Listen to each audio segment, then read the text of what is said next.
ಪತ್ರಿಕಾ ಹಾಗೂ ಮಾಧ್ಯಮದ ಸ್ನೇಹಿತರೆ, ಭಾರತೀಯ ಜನತಾ ಪಾರ್ಟಿ ಏಪ್ರಿಲ್ 7ರಂದು ರಾಜ್ಯ ಕಾಂಗ್ರೆಸ್ ಸರ್ಕಾರದ ಜನವಿರೋಧಿ ನೀತಿಗಳನ್ನು ನಾಡಿನ ಜನತೆಯ ಮುಂದೆ ತೆರೆದಿಡಬೇಕು. ಯಾವ ರೀತಿ ಸಿದ್ದರಾಮಯ್ಯ ನೇತೃತ್ವದ ಕಾಂಗ್ರೆಸ್ ಸರ್ಕಾರ ಜನರಿಗೆ ಮೋಸ ಮಾಡ್ತಾ ಇದ್ದಾರೆ, ವಂಚನೆ ಮಾಡ್ತಾ ಇದ್ದಾರೆ, ಬೆಲೆ ಏರಿಕೆಗಳ ಮುಖೇನ ಜನರಿಗೆ ಯಾವ ರೀತಿ ಬರೆ ಎಳೆಯುವಂತ ಕೆಲಸ ಮಾಡ್ತಾ ಇದ್ದಾರೆ, ಎಲ್ಲ ವಿಚಾರಗಳನ್ನ ನಾಡಿನ ಜನತೆ ಮುಂದೆ ಇಡಬೇಕು ಅಂತೇಳಿ ಏಪ್ರಿಲ್ 7ನೇ ತಾರೀಕು ತಾಯಿ ಚಾಮುಂಡೇಶ್ವರಿಯಲ್ಲಿ ಪೂಜೆಯನ್ನು ಸಲ್ಲಿಸಿ ನಮ್ಮ ಮೊದಲ ಹಂತದ ಜನಾಕ್ರೋಶ ಯಾತ್ರೆ ಪ್ರಾರಂಭ ಆಗಿತ್ತು. ಮೊದಲ ಹಂತದಲ್ಲಿ ಮೈಸೂರು, ಮಂಡ್ಯ, ಹಾಸನ, ಮಡಿಕೇರಿ, ಮಂಗಳೂರು, ಉಡುಪಿ, ತದನಂತರದಲ್ಲಿ ಚಿಕ್ಕಮಗಳೂರು, ಉತ್ತರ ಕನ್ನಡ, ಶಿವಮೊಗ್ಗ ಮುಗಿಸ್ಕೊಂಡು ನಿಪ್ಪಾಣಿ, ಬೆಳಗಾವಿ, ನಿನ್ನೆ ದಿನ ಬಾಗಲಕೋಟೆ ಹಾಗೂ ಬಿಜಾಪುರ ಮುಗಿಸ್ಕೊಂಡು ಗುಲ್ಬರ್ಗ ಬಂದಿದೆ. ನಾನು ನಿಜವಾಗ್ಲೂ ಕೂಡ ನಿರೀಕ್ಷೆ ಮಾಡಿಲ್ಲ ಈ ರೀತಿ ಒಂದು ಪ್ರತಿಕ್ರಿಯೆ ಬರ್ತದೆ ಅಂತೇಳಿ. ಯಾಕಂದ್ರೆ ಹೇಳಿದ್ರೆ ನಮ್ಮ ನಿರೀಕ್ಷೆಗೂ ಮೀರಿ ನಮ್ಮ ಜನಾಕ್ರೋಶ ಯಾತ್ರೆ ಬಹಳ ಯಶಸ್ವಿಯಾಗಿ ಆಗ್ತಾ ಇದೆ. ಬಹಳ ಯಶಸ್ವಿಯಾಗಿ ನಮ್ಮ ಜನಾಕ್ರೋಶ ಯಾತ್ರೆ ನಡೀತಾ ಇದೆ. ಎಲ್ಲ ಜಿಲ್ಲೆಗಳಲ್ಲೂ ಕೂಡ ಸಾವಿರಾರು ಸಂಖ್ಯೆಯಲ್ಲಿ ಕಾರ್ಯಕರ್ತರು, ಜನಸಾಮಾನ್ಯರು ನಮ್ಮ ಈ ಜನಾಕ್ರೋಶ ಯಾತ್ರೆಯಲ್ಲಿ ಭಾಗವಹಿಸ್ತಾ ಇದ್ದಾರೆ. ನಿನ್ನೆ ಬಿಜಾಪುರದಲ್ಲಿ ನಾನಂತೂ ಇತ್ತೀಚಿನ ದಿನಗಳಲ್ಲಿ ಬಿಜಾಪುರದಲ್ಲಿ ಈ ರೀತಿ ಒಂದು ಕಾರ್ಯಕ್ರಮ ನೋಡಿರಲಿಲ್ಲ. ಅಥವಾ ಒಂದು ಬೆಸ್ಟ್ ಪ್ರೋಗ್ರಾಮ್ ಇತ್ತು. ನಮ್ಮ ಜನಾಕ್ರೋಶ ಯಾತ್ರೆ ಅತಿ ಯಶಸ್ವಿಯಾಗಿರ್ತಕ್ಕಂಥ ಜಿಲ್ಲೆ ಯಾವುದು ಅಂತಂದ್ರೆ ಬಿಜಾಪುರ ಜಿಲ್ಲೆ. ನಮ್ಮ ನಡಳ್ಳಿಯವರು ಇಲ್ಲೇ ಇದ್ದಾರೆ. ಒಟ್ಟಾರೆಯಾಗಿ ರಾಜ್ಯದ ಮುಖ್ಯಮಂತ್ರಿಗಳು ಬೆಂಗಳೂರು ನಗರಕ್ಕೆ ಸೀಮಿತ ಆಗಿರ್ತಕ್ಕಂಥ ರಾಜ್ಯದ ಮುಖ್ಯಮಂತ್ರಿಗಳು ತಮ್ಮ ಗ್ಯಾರಂಟಿಗಳ ಅಮಲಿನಲ್ಲೇನಿದ್ದಾರೆ. ನಾಡಿನ ಜನ ಸುಭಿಕ್ಷವಾಗಿದ್ದಾರೆ, ನಾಡಿನ ಜನ ಬಹಳ ಸಂತೋಷವಾಗಿದ್ದಾರೆ. ನಾಡಿನ ಜನ, ರಾಜ್ಯದ ಜನ ಈ ಕಾಂಗ್ರೆಸ್ ಸರ್ಕಾರದ ಬಗ್ಗೆ ಬಹಳ ಸಂತೃಪ್ತರಾಗಿದ್ದಾರೆ ಅನ್ನೋ ಭ್ರಮೆನಲ್ಲಿ ಇವತ್ತು ರಾಜ್ಯದ ಮುಖ್ಯಮಂತ್ರಿಗಳೇನಿದ್ದಾರೆ. ಆ ಭ್ರಮೆಯಿಂದ ಹೊರಗೆ ಬರಬೇಕು ಅನ್ನುವ ಆಗ್ರಹವನ್ನು ನಾನು ಮಾಡ್ತಾ ಇದ್ದೇನೆ. ಜನ ಇವತ್ತು ಬೇಸತ್ತು ಹೋಗಿದ್ದಾರೆ. ರಾಜ್ಯದ ಜನ ಇವತ್ತು ತತ್ತರಿಸಿ ಹೋಗಿದ್ದಾರೆ ಬೆಲೆ ಏರಿಕೆಯ ಪರಿಣಾಮವಾಗಿ. ಒಂದು ಕಡೆ ಬೆಲೆ ಏರಿಕೆಯ ಬಿಸಿ ಇವತ್ತು ಜನಸಾಮಾನ್ಯರಿಗೆ ತಡ್ತಾ ಇದೆ. 50ಕ್ಕೂ ಹೆಚ್ಚು ಅಗತ್ಯ ವಸ್ತುಗಳ ಮೇಲೆ ಬೆಲೆ ಏರಿಕೆಗಳಾಗಿದೆ. ಜನಸಾಮಾನ್ಯರು, ಬಡವರು ಇವತ್ತು ಜೀವನವನ್ನು ಸಾಗಿಸೋದಕ್ಕೂ ಕೂಡ ಕಷ್ಟ ಆಗ್ತಾ ಇದೆ. ರೈತರ ಸಮಸ್ಯೆನ ಆಲಿಸ್ತಾ ಇಲ್ಲ. ಅಲ್ಪಸಂಖ್ಯಾತರ ಓಲೈಕೆ ರಾಜಕಾರಣ, ಇವತ್ತು ಹಿಂದೂಗಳಿಗೆ ಅಪಮಾನ ಮಾಡ್ತಕ್ಕಂಥದ್ದು ಕೂಡ ಇವತ್ತು ನಡೆಸ್ತಾ ಇದೆ ಸರ್ಕಾರದವರು. ಇವೆಲ್ಲ ವಿಚಾರಗಳನ್ನ ನಾಡಿನ ಜನತೆ ಮುಂದೆ ನಾವು ತೆರೆದಿಟ್ಟಿದ್ದೇವೆ. ಈ ಸರ್ಕಾರದ ನಿಜ ಬಣ್ಣವನ್ನ ಬಯಲು ಮಾಡ್ತಾ ಇದ್ದಾರೆ. ನಿನ್ನೆ ದಿನ ಬಹಳ ನಿರೀಕ್ಷಿತ, ವಿಶೇಷವಾಗಿರ್ತಕ್ಕಂಥ ಕ್ಯಾಬಿನೆಟ್ ಮೀಟಿಂಗ್. ಕಳೆದ ವಾರನೂ ಕೂಡ ಕ್ಯಾಬಿನೆಟ್ ಮೀಟಿಂಗ್ ಮಾಡಿದ್ರು. ಏಪ್ರಿಲ್ 17ನೇ ತಾರೀಕು ವಿಶೇಷ ಸಚಿವ ಸಂಪುಟದ ಸಭೆ. ಯಾವ ಕಾರಣಕ್ಕೆ? ಮಾನ್ಯ ಮುಖ್ಯಮಂತ್ರಿಗಳ ಬಹಳ ಪ್ರೀತಿಗೆ ಪಾತ್ರರಾಗಿರ್ತಕ್ಕಂಥ ಜಾತಿ ಜನಗಣತಿ ಬಗ್ಗೆ ಅಂತಿಮ ತೀರ್ಮಾನ ತೆಗೆದುಕೊಳ್ತೇವೆ ಅಂತೇಳಿ ಕ್ಯಾಬಿನೆಟ್ ಮೀಟಿಂಗ್ ಅನ್ನು ಕರೆದಿದ್ರು. ನನಗೆ ಬಿಜಾಪುರದಲ್ಲಿ ಕೇಳಿದ್ರು ಪತ್ರಕರ್ತರು, ಏನು ಸರ್ 4 ಗಂಟೆಗೆ ಕ್ಯಾಬಿನೆಟ್ ಮೀಟಿಂಗ್ ಇದೆ, ಏನು ತೀರ್ಮಾನ ಮಾಡ್ಬೋದು ಅಂತ ಕೇಳಿದ್ರು. ನಾನು ಹೇಳಿದೆ 4 ಗಂಟೆಗೆ ಕರೆದಿರೋ ಕ್ಯಾಬಿನೆಟ್ ಮೀಟಿಂಗ್ ಏನೂ ತೀರ್ಮಾನ ಆಗೋದಿಲ್ಲ. ಇನ್ನೂ 3-4 ವರ್ಷ ಆದರೂ ಇದೇನು ಮಾಡೋದಕ್ಕೆ ಆಗೋದಿಲ್ಲ. ಕಾರಣ ಏನು ಅಂತ ಹೇಳಿದ್ರೆ ಈ ಮುಖ್ಯಮಂತ್ರಿಗಳಿಗೆ ಇಚ್ಛಾಶಕ್ತಿ ಇಲ್ಲ. ರಾಜ್ಯದ ಮುಖ್ಯಮಂತ್ರಿಗಳ ಇಚ್ಛಾಶಕ್ತಿ ಇಲ್ಲ. ಹಿಂದುಳಿದ ವರ್ಗಗಳಿಗೆ ಪರಿಶಿಷ್ಟ ಜಾತಿ ಪರಿಶಿಷ್ಟ ಪಂಗಡಗಳಿಗೆ ನ್ಯಾಯ ಕೊಡಬೇಕು ಅನ್ನೋ ಇಚ್ಛಾಶಕ್ತಿ ರಾಜ್ಯದ ಮುಖ್ಯಮಂತ್ರಿಗಳಿಗೆ ಇದ್ದಿದ್ದೇ ಆದರೆ ಇವತ್ತು ST ಡೆವಲಪ್ಮೆಂಟ್ ಕಾರ್ಪೊರೇಷನ್ ಇಷ್ಟು ದೊಡ್ಡ ಹಗರಣಕ್ಕೆ ಅವಕಾಶನ ಕೊಡ್ತಾ ಇರಲಿಲ್ಲ. ನಿನ್ನೆ ದಿನ ಇನ್ನೊಂದು ಮಾತನ್ನು ಹೇಳಿದ್ದಾರೆ ಸಿದ್ದರಾಮಯ್ಯನವರು. ತಮ್ಮ ಅಧಿಕಾರದ ಅವಧಿಯಲ್ಲಿ, ತಮ್ಮ ಮುಖ್ಯಮಂತ್ರಿಗಳ ಅಧಿಕಾರ ಅವಧಿಯಲ್ಲಿ ಹೊಸ ಅನುಭವ ಮಂಟಪವನ್ನ ಪೂರ್ಣಗೊಳಿಸ್ತೇನೆ ಅಂತ ಹೇಳಿದ್ದಾರೆ. ಮಾನ್ಯ ಮುಖ್ಯಮಂತ್ರಿ ಸಿದ್ದರಾಮಯ್ಯನವರೇ, 12ನೇ ಶತಮಾನದ ಅಣ್ಣ ಬಸವಣ್ಣನವರ ಬಗ್ಗೆ ಮಾತನಾಡಬೇಕಾದ್ರೆ ಸ್ವಲ್ಪ ಹಿಂದೆ ಮುಂದೆ ಅರ್ಥ ಮಾಡಿಕೊಂಡು ಮಾತನಾಡಬೇಕಾಗ್ತದೆ. ಅಣ್ಣ ಬಸವಣ್ಣನವರು ಸಮಾಜದ ನಿರ್ಮಾಣದ ಕನಸನ್ನು ಹೊತ್ತಿರ್ತಕ್ಕಂಥವ್ರು. ಸಮಾಜದ ನಿರ್ಮಾಣವನ್ನು ಮಾಡಬೇಕು ಅಂತೇಳಿ ಒಂದು ಕೈಂಕರ್ಯವನ್ನು ತೊಟ್ಟು 12ನೇ ಶತಮಾನದಲ್ಲಿ ನುಡಿದಂತೆ ನಡೆದಿರ್ತಕ್ಕಂಥವ್ರು. ಆದರೆ ತಾವುಗಳು ವೀರಶೈವ ಲಿಂಗಾಯತ ಪ್ರತ್ಯೇಕ ಧರ್ಮ ಅಂತೇಳಿ ಬೆಂಕಿ ಹಚ್ಚತಕ್ಕಂಥ ಕೆಲಸ ಮಾಡಿದ್ರಿ ಹಿಂದಿನ ತಮ್ಮ ಅಧಿಕಾರದ ಅವಧಿಯಲ್ಲಿ.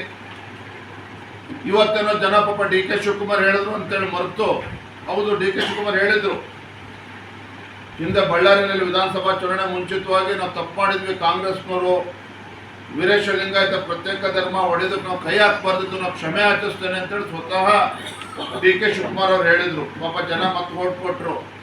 ಈಗೇನು ಮಾಡಕ್ಕೆ ಕೊಟ್ಟಿದ್ದಾರೆ? ಅಲ್ಪಸಂಖ್ಯಾತನ ಓಲೈಕೆ ಮಾಡುವಲ್ಲಿ ಇವತ್ತು ಹಿಂದೂಗಳಿಗೆ ಅಪಮಾನ ಮಾಡ್ತಕ್ಕಂಥ ಕೆಲಸ ಮಾಡ್ತಾ ಇದ್ದಾರೆ. ಎಲ್ಲೂ ಕೂಡ ಈಗ ನಾನು ಕಾರ್ಯಕ್ರಮದಲ್ಲಿ ಹೇಳ್ತೇನೆ, ಅಂದರೆ ಈ ರಾಜ್ಯದ ಮುಖ್ಯಮಂತ್ರಿಗಳಿದ್ದೇನು ಹೊಸ ಅನುಭವ ಮಂಟಪವನ್ನ ತಮ್ಮ ಅವಧಿಯಲ್ಲೇ ಮುಗಿಸ್ತೇನೆ ಅಂತ ಹೇಳ್ತಾ ಇದ್ದಾರೆ. ಅನುಭವ ಮಂಟಪ ಮುಗಿಸೋದಕ್ಕಿಂತ ಹೆಚ್ಚಾಗಿ ನಿಮ್ಮ ನಡೆಯನ್ನ ರಾಜ್ಯದ ಪ್ರತಿಯೊಂದು ಸಮುದಾಯವು ಕೂಡ ಗಮನಿಸ್ತಾ ಇದೆ. ನಿಮ್ಮ ನಡೆಗಳು, ಮುಖ್ಯಮಂತ್ರಿಗಳ ನಡೆಗೆ ಮತ್ತು ನುಡಿಗೆ ಅಜಗಜಾಂತರ ವ್ಯತ್ಯಾಸ ಇದೆ. ನಿಮ್ಮ ಮನಸ್ಸಿನಲ್ಲಿ ಇರ್ತಕ್ಕಂಥದ್ದು ಒಂದು, ಹೊರಗಡೆ ತೋರಿಸ್ತಕ್ಕಂಥದ್ದು ಒಂದು. ಈ ರಾಜ್ಯದಲ್ಲಿ ಯಾವುದೇ ಸಮುದಾಯಗಳ ಬಗ್ಗೆ ನಿಮ್ಗೆ ಯಾವುದೇ ರೀತಿ ಕಾಳಜಿ ಇಲ್ಲ. ತಾವು ರಾಜ್ಯದ ಮುಖ್ಯಮಂತ್ರಿಗಳಾಗಿ, ಈ ನಾಡಿನ ಮುಖ್ಯಮಂತ್ರಿಗಳು ಅಥವಾ ಕೇವಲ ಒಂದು ಮುಸಲ್ಮಾನ್ ಸಮುದಾಯಕ್ಕೆ ಮುಖ್ಯಮಂತ್ರಿಗಳು ಅನ್ನೋದನ್ನ ನಾನು ಹೇಳ್ತಾ ಇಲ್ಲ, ರಾಜ್ಯದ ಜನ ನಿಮ್ಮನ್ನು ಪ್ರಶ್ನೆ ಮಾಡ್ತಾ ಇದ್ದಾರೆ. ಹಾಗಾಗಿ ಅನುಭವ ಮಂಟಪ ತಮ್ಮ ಅಧಿಕಾರದ ಅವಧಿಯಲ್ಲಿ ಮುಗಿಸೋದಕ್ಕೆ ಆಗುತ್ತೋ ಇಲ್ವೋ, ಅದಕ್ಕೆ ನಿಮ್ಮ DK ಶಿವಕುಮಾರ್ ಅವ್ರು ಬಿಡ್ತಾರೋ ಇಲ್ವೋ ಅದು ನನಗೆ ಗೊತ್ತಿಲ್ಲ. ಆದರೆ ನನ್ನ ಒಂದು, ಯಾಕೆಂದರೆ ಸಿದ್ದರಾಮಯ್ಯನವರು ಭಾಳ ಹಿರಿಯರಿದ್ದಾರೆ, ಅನುಭವಸ್ಥರಿದ್ದಾರೆ, ನನ್ನ ಒಂದು ಪ್ರಾಮಾಣಿಕ ಕಳಕಳಿ ರಾಜ್ಯದ ಮುಖ್ಯಮಂತ್ರಿಗಳ ಸ್ಥಾನದ ಒಂದು ಗೌರವನ ಕಳಿಬಾರ್ದು. ರಾಜ್ಯದ ಎಲ್ಲ ಸಮುದಾಯಗಳ ಮುಖ್ಯಮಂತ್ರಿಗಳು, ನಾಡಿನ ಮುಖ್ಯಮಂತ್ರಿಗಳನ್ನ ಅರ್ತು ಇನ್ನು ಉಳಿದಿರ್ತಕ್ಕಂಥ ಅಧಿಕಾರದ ಅವಧಿಯನ್ನು ಮುಗಿಸ್ಬೇಕು. ಇದು ನನ್ನ ಪ್ರಾಮಾಣಿಕ ಕಳಕಳಿ, ನನ್ನ ಆಗ್ರಹ. ಹೇಳಿ. ಎಕ್ಸಾಮ್ ಕೊಡಬೇಕು ಅಂತ ನಾನು ಆಗ್ರಹ ಪಡಿಸ್ತೇನೆ. ಯಾಕೆ ಅಂತಂದ್ರೆ ಬೇರೆ ಪೇಪರ್ಸ್, ನಿನ್ನೆ ಬಹುಶಃ ಮ್ಯಾಥಮೆಟಿಕ್ಸ್ ಪೇಪರ್ ಅಂತ ಅನ್ಸುತ್ತೆ, ಮ್ಯಾಥಮೆಟಿಕ್ಸ್ ಪೇಪರ್ ಅನ್ನ ನಿನ್ನೆ ಎಕ್ಸಾಮಿನೇಷನ್ CET ಎಕ್ಸಾಮಿನೇಷನ್ ಬರೆದಿದ್ರು ಕೂಡ ಅವನು ಎಂಜಿನಿಯರಿಂಗ್ ವರ್ಕ್ ಆಗಿಲ್ಲ, ಮ್ಯಾಥಮೆಟಿಕ್ಸ್ ಬರ್ದಿಲ್ಲ. ಇದು ಬೆಳಕಿಗೆ ಬಂದಿರೋದು, ಅನೇಕರಿಗೆ ಅನ್ಯಾಯ ಆಗಿದ್ರೆ ಗೊತ್ತಿಲ್ಲ, ಆಗಿದೆ. ನಾನು ಈ ಸರ್ಕಾರಕ್ಕೆ ಮನುಷ್ಯತ್ವ ಇದೆಯೋ ಇಲ್ಲೋ ಅಂತ ನಾನು ಕೇಳಕ್ಕೆ ಬಯಸ್ತೇನೆ. Is there education for this government? Education minister ಶಿಕ್ಷಣ ಇದೆಯಾ? ಒಬ್ಬ ನುರಿತ ಮುಖ್ಯಮಂತ್ರಿ ಸಿದ್ದರಾಮಯ್ಯನವರು ಇದ್ದು ಕೂಡ ವಿದ್ಯಾರ್ಥಿ ಜನಿವಾರ ಹಾಕ್ಕೊಂಡು ಹೋಗ್ಬಿಟ್ಟು ಎಕ್ಸಾಮಿನೇಷನ್ ಬರೆಯೋದಕ್ಕೆ ಹೋದ್ರೆ ಜನಿವಾರ ಹಾಕ್ಕೊಂಡು ಬಂದಿದೆಯಾ, ಜನಿವಾರ ಬಿಚ್ಚಬಾ ಅಂತ ಹೇಳೋದು ಯಾವ ಕಲ್ಚರ್ ಇದು? ನಾನು ಕೇಳಿದೆ, ಎಲ್ಲಾದ್ರೂ ಬುರ್ಕಾ ಬಿಚ್ಚಿಬಿಟ್ಟು ಬಾ ಅಂತ ಹೇಳಕ್ ಧೈರ್ಯ ಇದೆಯಾ ಈ ಸರ್ಕಾರಕ್ಕೆ? ಇದೆಯಾ ಈ ಸರ್ಕಾರಕ್ಕೆ ಧೈರ್ಯ ಇದೆಯಾ? ನಾವು ಬುರ್ಕಾ ಬಿಚ್ಚಿಬಿಟ್ಟು ಬನ್ನಿ ಅಂತ ಹೇಳಿಲ್ಲ ಎಕ್ಸಾಮಿನೇಷನ್ ಯೂನಿಫಾರ್ಮ್ ಫಾಲೋ ಮಾಡಬೇಕು ಅಂತ ಹೇಳಿದೆ BJP. School uniform, college uniform follow ಮಾಡಬೇಕು ಅಂತ ಬಿಜೆಪಿ ಹೇಳಿದೆ. ನಾವು ಹೇಳಿಲ್ಲ ಏನಂತ ಬುರ್ಕಾ ಬಿಚ್ಚಿಬಿಟ್ಟು ಬನ್ನಿ ಎಕ್ಸಾಮಿನೇಷನ್ಗೆ ಬನ್ನಿ ಅಂತ ಹೇಳಿ, ಯೂನಿಫಾರ್ಮ್ ಫಾಲೋ ಮಾಡಿ ಅಂತ ಹೇಳಿದೆ.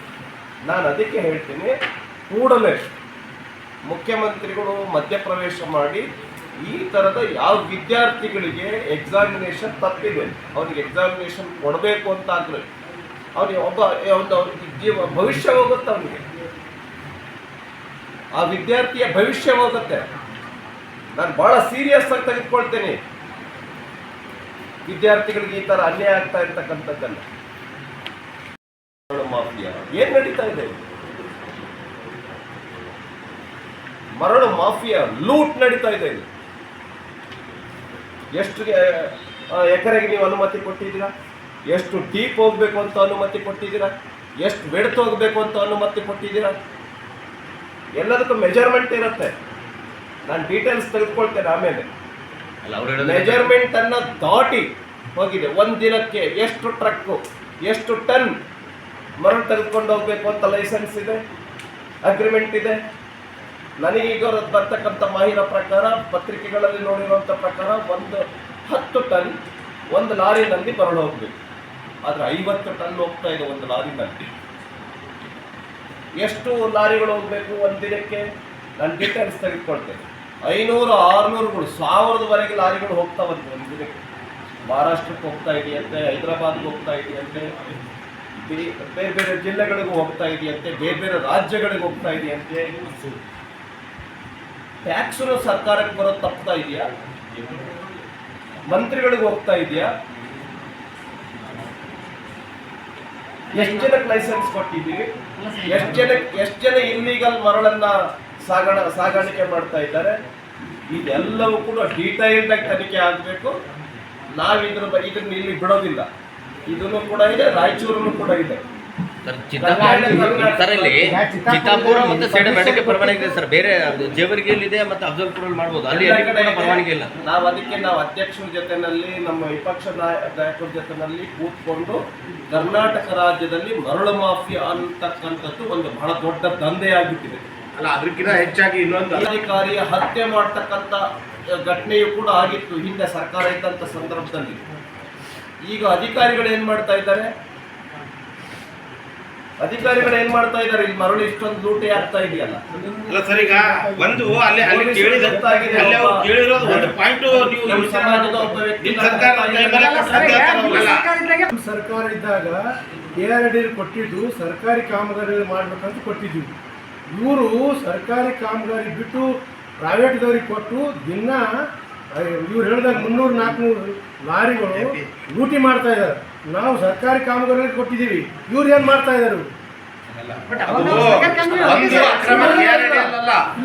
ಜೊತೆ ಇನ್ನೂ 13 ಕೂಡ ಇದೆ. ಅದೇ ಅಲ್ಲೂ ಅಕ್ರಮ ಇದೆ. ಅಲ್ಲಿ ಅದು ಲೈಸೆನ್ಸ್ ಕೊಟ್ಟಿರೋದೇ ಬಿಜೆಪಿ. ಅಕ್ರಮ ಅಂತ ಹೇಳಿದ್ರು ಲೈಸೆನ್ಸ್ ಎಷ್ಟು, ಅನ್ಲೈಸೆನ್ಸ್ ಎಷ್ಟು ಟ್ರಕ್ಗಳಿಗೆ ಪರ್ಮಿಟ್ ಇದೆ, ಎಷ್ಟು ಪರ್ಮಿಟ್ ಇಲ್ಲ, ಎಷ್ಟು ಟನ್ಗಳು ಒಂದು ಲಾರಿನಲ್ಲಿ ಹೋಗ್ಬೇಕಿದೆ, ಇದೆಲ್ಲವೂ ಕೂಡ ನಾವು ಡೀಟೈಲ್ ಅಧ್ಯಯನ ಮಾಡ್ತೇವೆ. ನಾವು ಅಧ್ಯಕ್ಷರ ಜೊತೆನಲ್ಲಿ ಮಾಡ್ಕೊಂಡ್ಬಿಟ್ಟು ಇದಕ್ಕೊಂದು ಸರ್ವೆ ಮಾಡೋದಕ್ಕೆ, ಇದನ್ನ ಅಧ್ಯಯನ ಮಾಡೋದಕ್ಕೆ ಒಂದು ಟೀಮ್ ಬರಬೇಕಾ, ಇದನ್ನ ಅಗತ್ಯತೆ ನೋಡ್ಕೊಂಡ್ಬಿಟ್ಟು ಸರ್ಕಾರದ ವಿರುದ್ಧ ಒಂದು ಬಹಳ ದೊಡ್ಡ ನಾವು ವಿಷಯವನ್ನ ತೆಗೆದುಕೊಳ್ಳೋರಿದ್ದೇವೆ. ಸರ್, ಮೈಕ್ಸ್ ಅಧಿಕಾರಿಗಳು ಹೇಳ್ತಾರೆ ಸರ್, ನಿಮ್ ಟೀಮಿಂಗ್ ನಿಲ್ಲಿಸ್ತಾರ ಅಲ್ಲಿ. ನಮಗೂ ಟೀಮ್ ತೆಗೆದುಕೊಂಡು ಬರುತ್ತೆ, ಮಾಡಕ್ ಬರುತ್ತೆ. ಇನ್ನೊಂದು ವಿಷಯ ನಮ್ಗೆ ಗೊತ್ತಿದೆ, ನಮಗೆ ವಿಷಯ ಪೂರ್ತಿ ತಿಳ್ಕೊಂಡಿದ್ದೇವೆ, ಇನ್ನೂ ಅಧ್ಯಯನ ಮಾಡ್ತೇವೆ. ಅಲ್ಲಿ ನನಗೆ ಕಾರ್ಯಕ್ರಮಕ್ಕೆ ಬರಬೇಕಿತ್ತು, ಅವ್ರ ಧಿಕ್ಕಾರ ಅಂದ ತಕ್ಷಣ ನಾವೇನು ಓಡ್ ಬರೋದಿಲ್ಲ. ಆದರೆ ಪ್ರಿಯಾಂಕಾ ಖರ್ಗೆ ಅವರು ಒಂದು ಹೇಳೋದಕ್ಕೆ ಬಯಸ್ತಾರೆ, ಈ ನಾಡಿನ ಸಂಪತ್ತನ್ನು ಉಳಿಸ್ತಿರೋ ಲೂಟ್ ಮಾಡಿಸ್ತೀರ. ಮರಳಿರ್ಬೋದು, ಗಣಿ ಇರ್ಬೋದು, ಈ ಭಾಗದಲ್ಲಿ ಯೂನಿವರ್ಸಿಟಿಗಳಲ್ಲಿ ಅಪಾಯಿಂಟ್ಮೆಂಟ್ಸ್ ಆಗ್ತಾ ಇಲ್ಲ, ಟೋಟಲಿ ಸ್ಟಾಪ್ ಆಗಿದೆ. ಈ ಭಾಗದ SSLC ರಿಸಲ್ಟ್ ಏನು, PUC ರಿಸಲ್ಟ್ ಏನು? ಇದು ನಮ್ಮ ಪ್ರಿಯಾಂಕಾ ಖರ್ಗೆ ಅವರ ಮುಖಕ್ಕೆ ಹಿಡಿತಾ ಇರ್ತಕ್ಕಂಥ ಒಂದು ಕೈಗನ್ನಡಿ. I want to answer for him. ಹಾಗಾಗಿ ಪ್ರಿಯಾಂಕಾ ಖರ್ಗೆ ಅವರು ನಾಡಿಗೆ ಜ್ಞಾನಬೋಧನೆ ಮಾಡೋದನ್ನು ಬಿಟ್ಟು ಈ ಭಾಗದ ಸಂಪತ್ತನ್ನು ಉಳಿಸಬೇಕು, ಈ ನಾಡಿನ ಕಲ್ಯಾಣ ಮಾಡೋದಕ್ಕೆ ಬಸವಣ್ಣನವರ ಕೆಲಸವನ್ನು ಅವರು ಮಾಡಬೇಕು, ಅಂಬೇಡ್ಕರ್ ಅವರ ಕೆಲಸವನ್ನು ಮಾಡಬೇಕು. ಸುಮ್ಮನೆ ವಿತ್ತಂಡ ಮಾಡೋದ್ರಲ್ಲಿ ಕಾಲವನ್ನು ಹರಣ ಮಾಡಬಾರ್ದವರು. ನಾನು ಸಾಕಷ್ಟು ವಿಷಯ ಇದೆ, ಕಾಲಹರಣವನ್ನು ಮಾಡಬಾರ್ದು.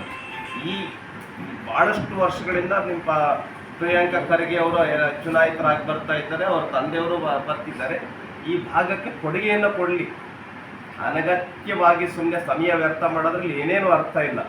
ಎಕ್ಸಾಮಿನೇಷನ್ ಆ ವಿದ್ಯಾರ್ಥಿ ಬರೆದಿಲ್ಲ, is it not the duty of Priyanka Kharge? Is it not the duty of Bidar district minister? ಹೇಗೆ ಎಕ್ಸಾಮಿನೇಷನ್ ಬರೆಯಕ್ಕೆ ತಪ್ಪು? ಹೇಗೆ ಎಕ್ಸಾಮಿನೇಷನ್ ಬರೆಯಕ್ಕೆ ತಪ್ಪು? ಹೆಂಗೆ ಮರಳು ಲೂಟಿ ಆಗ್ತಾ ಇದೆ? ಹೇಗೆ ಯೂನಿವರ್ಸಿಟಿ, ಗುಲ್ಬರ್ಗ ಯೂನಿವರ್ಸಿಟಿಗಳಲ್ಲಿ ಅಪಾಯಿಂಟ್ಮೆಂಟ್ಸ್ ಆಗ್ತಾ ಇಲ್ಲ? ಯಾರಿಗೆ ಲಾಸ್ ಆಗ್ತಾ ಇದೆ? ನಮ್ಮ ಕಲ್ಯಾಣ ಕರ್ನಾಟಕಕ್ಕೆ ಲಾಸ್ ಆಗ್ತಾ ಇದೆ. ಆದ್ದರಿಂದ ಈ ಭಾಗಕ್ಕೆ ಪ್ರಿಯಾಂಕಾ ಖರ್ಗೆ ಅವರು ಮತ್ತು ಈ ಭಾಗದ ಮಂತ್ರಿಗಳು ವಿಶೇಷ ಗಮನವನ್ನು ಕೊಡಬೇಕು ಅಂತ ನಾನು ಹೇಳೋದಕ್ಕೆ ಬಯಸ್ತೇನೆ.